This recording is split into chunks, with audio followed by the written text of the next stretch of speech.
This video is rated B for you'd better back on out of here if you don't want spoilers, buddy. Good day, everyone. It's time once again for me to bring a different lesson to you as I attempt to explain something that's able to disappear as soon as it arrives. This topic seems to be one of the most misunderstood, or at the very least, misrepresented studies I've seen in a while. So, it's my hope that I can clear the air a bit and provide some structured evidence behind the abilities that transcend one's personal restrictions. Gather around, my friends, as I'll explain the empowering phenomena we call a limit break.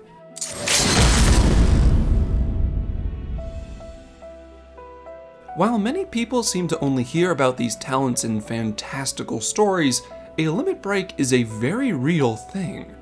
It's a phenomena that happens often when we need it most, and can only really be tapped into when very specific requirements are met. The power needed to perform these techniques is so vast that it usually is over as soon as it begins. Like the name implies, you're temporarily going beyond your mortal limits to achieve something truly remarkable. But what are the requirements to perform a limit break in the first place, and why does it happen? While the form and function of a limit break can change based on the person, their profession, and various stimuli, today we'll be focusing on the transcendent abilities that are forged in battle. To anyone who's paid attention to my previous classes, you understand that Aether isn't all things.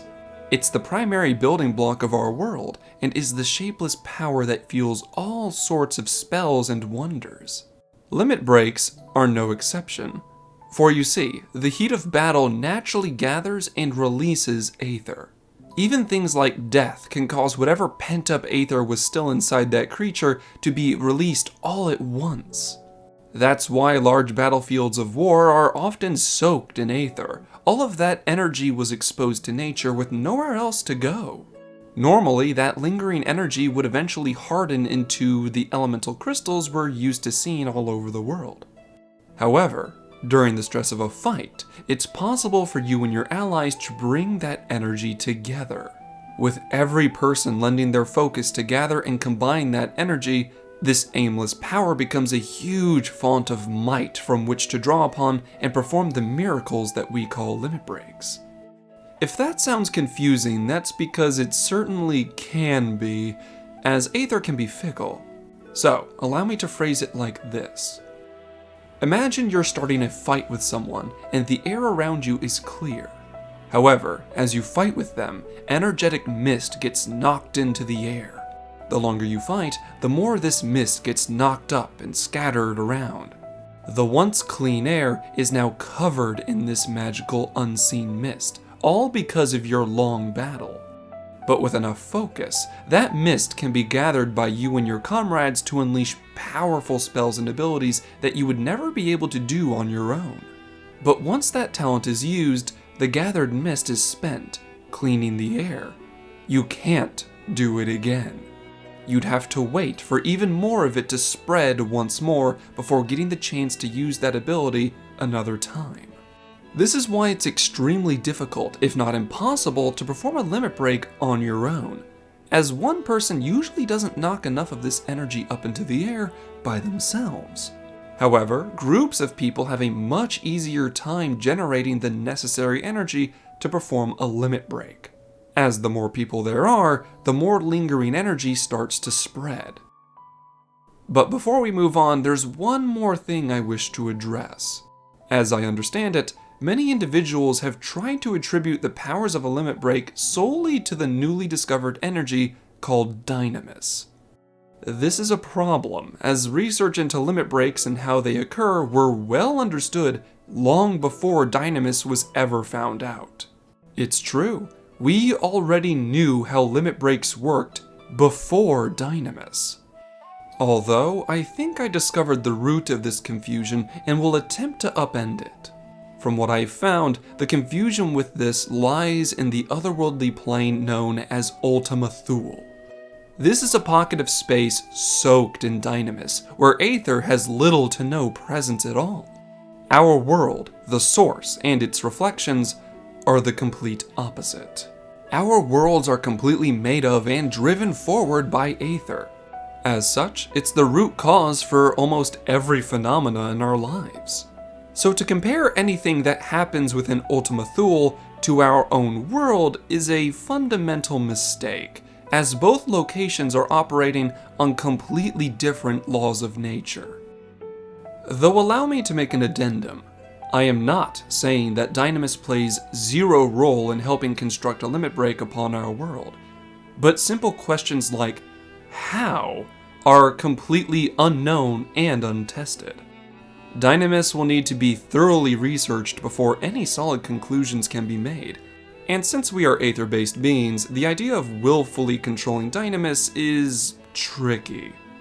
But be sure, my friends, if any experiments involving Dynamis bear fruit, I'll be the first to bring those results to you all. But with all that out of the way, let's get back on track. Now that we've discussed and understand the principles behind a limit break, allow me to reveal the true nature behind the unique limit breaks I've been able to do some research on. The Paladins of Ul'dah have demonstrated a remarkable talent for defensive magics, and their limit break is that idea brought to its peak. Known as the Last Bastion, a Paladin is able to make their desire to protect a reality, as massive walls made of pure energy are constructed to take a hit that would normally destroy anything else. The wall will remain for a brief time, but can quickly fade away once its energy is spent. While a warrior's rage is never to be underestimated, their limit break is a good reminder just how much strength they can call upon. Known as the Landwaker, this ability sees the warriors slamming the ground with their axe, forcing all of the ethereal energy collected by them and their allies to immediately crystallize. This wall of raw etheric crystal is suggested to be harder than diamonds before fading away, making any attack break against the warrior's wall. The Dark Knight's limit break has been called unsettling by those who've experienced it, as the Dark Knight uses the gathered energy to cut directly through reality itself, cutting away everything but the purest form of darkness as it is allowed to spill onto the battlefield. The ability known as Dark Force happens when that darkness is guided by the Knight's own inner power and shaped into arcane barriers that are capable of rejecting almost anything for a brief time. A Dragoon's limit break isn't entirely their own, and yet it's all the stronger for it. By feeding all that gathered energy to the draconic aether present in their body, the true strength of the mightiest dragons is allowed to manifest for a brief time. Known as the Dragon Song Dive, this ability sees the Dragoon descend upon their foe with the form of a massive dragon that erupts with power before setting their opponent ablaze with blue flames. Despite their penchant for secrecy, this has got to be one of the ninja's most flashy abilities. The energy gathered by them is directed by the various hand signs the ninja weaves with tremendous focus. Known as the Chimatsuri, or Blood Festival for those who only know common Eorzean, this ability conjures a collection of impossibly sharp blades that glow as brilliantly as moonlight. Once the incantation is complete, the ninja allows these blades to fly through the air and assault their foe with a relentless barrage. The ability developed by the monks of Garabanya has got to be one of the best examples of surpassing one's mortal limits. The monk in question will gather all the energy present, steadily wrapping it around their fist over and over again, weaving the strands of power into knots that are made denser and brighter with every strand. This limit break is called Final Heaven, and it received this name as it was deemed that nothing less than a divine god would be able to unleash such devastating power in a single attack. While it's been said that the goal of all life is death, the samurai demonstrates this in an oddly poetic way. Thanks to the gathered energy, a samurai is able to quickly deliver a flurry of slashes that represent the actions of someone's life, before finishing the flourish with a final massive slash, which is their death.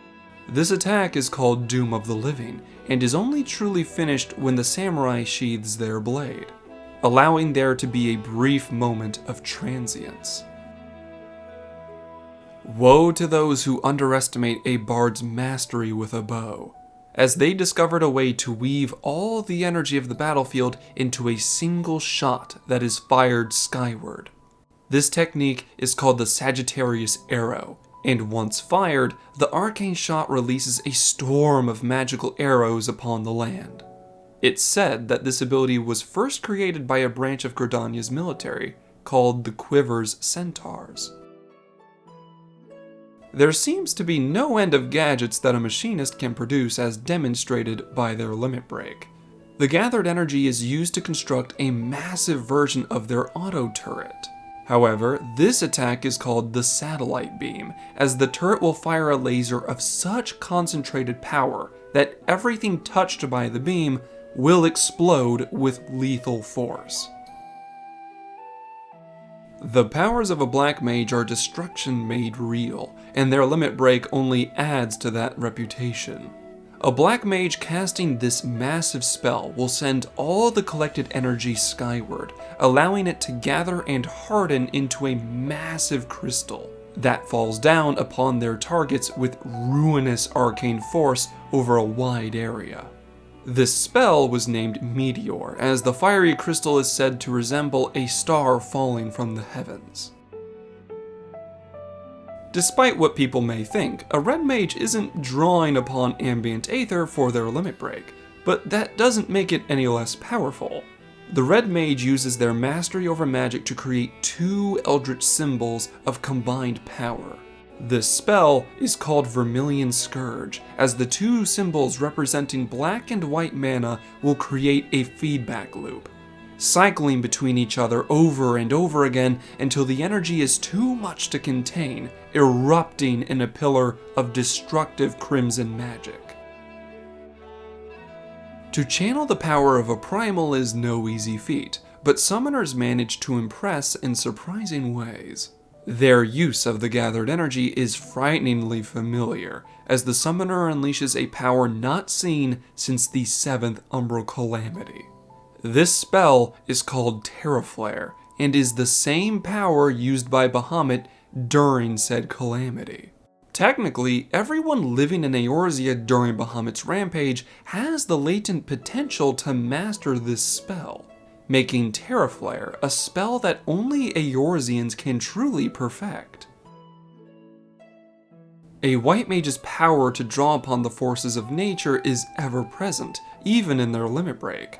To cast this spell, a white mage gathers all the energy present, and with a potent incantation, the energy is released back outward once more. This miracle is called the Pulse of Life, and is filled with the essence of life itself, able to heal mortal wounds and spare those thought dead. While technically a spell, many have cited that this incantation resembles a prayer. Scholars are never truly alone, as their Fey companions help even in the execution of their limit break. The scholar does not take the energy for themselves, and instead directs it through their fairy. This spell is called Angel Feathers, as the fairy is then able to fly across the battlefield, delivering the most potent healing magics to all their allies before disappearing. The astrologian's power over the stars comes from understanding the first 6 heavens, but to truly understand the 7th heaven is to be beyond mortal limits. By gathering the energy into themselves, an astrologian is able to temporarily throw wide the gates to the 7th heaven. This spell is called Astral Stasis, as the energy pouring from said gate heals and mends their allies, permanently changing the presumed fate of that fight. And that, my friends, is all the limit breaks I can cover for now. I am fully aware there are other jobs and other limit breaks to discuss, but my research into those fields is still ongoing. I promise that once my studies are complete, I'll address those jobs and their limit breaks in due time. That being said, I do hope you leave this lesson with a better understanding of the power behind limit breaks and why they are only seen on rare occasions. But for now, I will resume my studies into the other jobs so I can bring that lore to you at a later date. So, until then, stay safe, my friends. Thank you all for watching to the end. If you enjoyed this video, why not subscribe and share this with your fellow adventurers? With your help, I'll try to reach out even further and bring even greater stories to you. Although, I'd be remiss if I didn't acknowledge my biggest contributors. A grand thank you to Papaya Cyan, Rovakis, Potato, The Yellow Couch, Sage Mouse, Vavalisoma, Sizani, Tyradox, and Net, with an additional nod to the scholarships on screen. Links to things like my Twitter and that of my channel artist Caddy can be found in the description. Thank you all for your viewership as well as your support, and I hope all of you have a wonderful day. Class dismissed.